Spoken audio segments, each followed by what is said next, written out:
नमस्कार सभी को, good morning, good afternoon, good night. जब भी आप वीडियो देख रहे हैं तो आज की वीडियो में अपन छंद देखेंगे, ठीक है, जो एग्जाम की दृष्टि से बहुत ही ज़्यादा महत्वपूर्ण है। ठीक है, तो यहाँ पे हमारा पहला जो छंद है वो है सोरठा, जो कि वेरी मोस्ट इम्पॉर्टेंट है। ठीक है, तो सबसे पहले इसके बारे में अगर बात करें तो सोरठा क्या है। सोरठा एक अर्ध सम्मात्रिक छंद है, ठीक है, और इसमें 4 चरण होते हैं। ठीक है, सोरठा में 4 चरण होंगे। ये अर्ध सम्मात्रक छंद है। ठीक है, इसके पहले और तीसरे चरण में 11-11 मात्राएं होती हैं और दूसरे और चौथे चरण में 13-13 मात्राएं होती हैं। और ये दोहा का उल्टा होता है। दोहे का कैसा होगा? उल्टा। ठीक है, दोहे अगर आपको सोरठा याद है, ठीक है, तो दोहा इसका उल्टा हो जाएगा। ठीक है, सोरठा दोहा का उल्टा होता है। ठीक है, इसका उदाहरण है, उदाहरण आपको अच्छे से याद कर लेना है। देखो, 1 नंबर की परिभाषा पूछेगा आपसे और 1 नंबर का आएगा आपसे पूछने के लिए उदाहरण। ठीक है, लेकिन इसके याद करने का एक तरीका है। इस तरह से याद कर सकते हो, 13-11-11 बटे 24-13-13। ठीक है, इस कोड के द्वारा आप क्या कर सकते हो, पूरे सोरठा जो छंद है इसकी परिभाषा को याद कर सकते हो। 13-11-11 24-13-13 याद हो गया ना।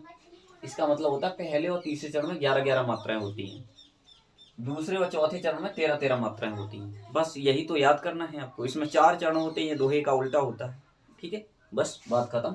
उसके बाद आपको उदाहरण याद कर लेना है जी। ठीक है, जो सुमरत सिद्ध हुई गणनायक करिवर बदन, करो अनुग्रह सोई बुद्धि रास सुगुन सदन।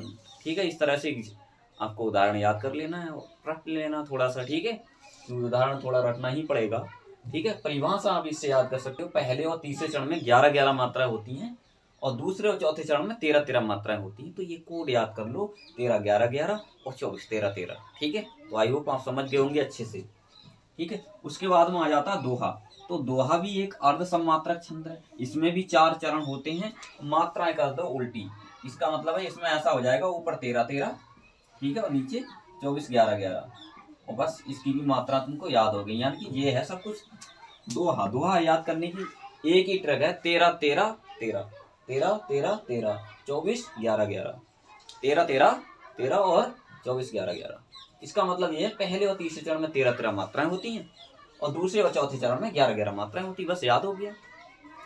याद हो रहा है कि नहीं हो गया? यही तरीका है याद करने का, जिससे कि आपकी मात्राएं कभी भी उल्टी नहीं होंगी। कई बार बच्चे याद तो कर लेते हैं लेकिन ये भूल जाते हैं कि पहले और तीसरे चरण में 11-11 मात्राएं या 13-13 मात्राएं। ये कंफ्यूजन हमेशा बना रहता है उनके दिमाग में। ठीक है, तो यही कंफ्यूजन को दूर करने के लिए हम लेकर के आए हैं आपको एक कोड। ये कोड याद कर लो आप। ठीक है, इस कोड में कैसे याद कर लो? 13-11-11 24-13-13, ये कोड है सोरठा के लिए। दोहा के लिए है 13-13-13, ऊपर जिसमें 13-13 3 बार रहते हैं और नीचे 24-11-11। ठीक है, बस याद हो गया। दोहा दोहा में आपको बस इतना याद रखना कि ऊपर 3 बार 13 है और नीचे 24-11-11, बस। ठीक है, तो इस पहले वाले 13 का मतलब है पहले और तीसरे चरण में 13-13 मात्राएं होती हैं। इस 24 का मतलब है दूसरे और चौथे चरण में 11-11 मात्राएं होती हैं। अब याद हो गया ना पक्का? ठीक है, उसके बाद ये वाला क्या कर लो, उदाहरण याद कर लो इनका। ठीक है, मेरी भव बाधा हरो राधा नागिर सोई, जातन की छाई पर श्याम हरत दुत हम। ठीक है, एग्जाम्पल सहित याद करना है। देखो, 1 नंबर को आप मिल जाएगा परिभाषा में और 1 नंबर मिल जाएगा एग्जाम्पल, यानी कि 2 नंबर का ही क्वेश्चन होता है। ठीक है, सोरठा और दोहा याद कर लो, 1 मिल जाएगा। ठीक है, चौपाई भी बताऊंगा नेक्स्ट वीडियो में। चौपाई में बहुत सरल है, कोई सी भी एक चौपाई याद कर लो। ठीक है, और चौपाई के प्रत्येक चरण में 16-16 मात्राएं होती हैं। देखो, चौपाई कैसे लिखोगे? इसमें 4 चरण होते हैं, इसके प्रत्येक चरण में 16-16 मात्राएं होती हैं। बस बात खत्म। एक एग्जाम्पल याद कर लो। ठीक, पहली बात यही, दोनों बहुत ज़्यादा महत्वपूर्ण, इन्हें अच्छे से याद करना है आपको। यही ट्रिक है इनकी। ठीक है, इस ट्रिक के माध्यम से आप एग्जाम में भूलोगे नहीं इसकी परिभाषा। 2 नंबर हुए ना पक्के?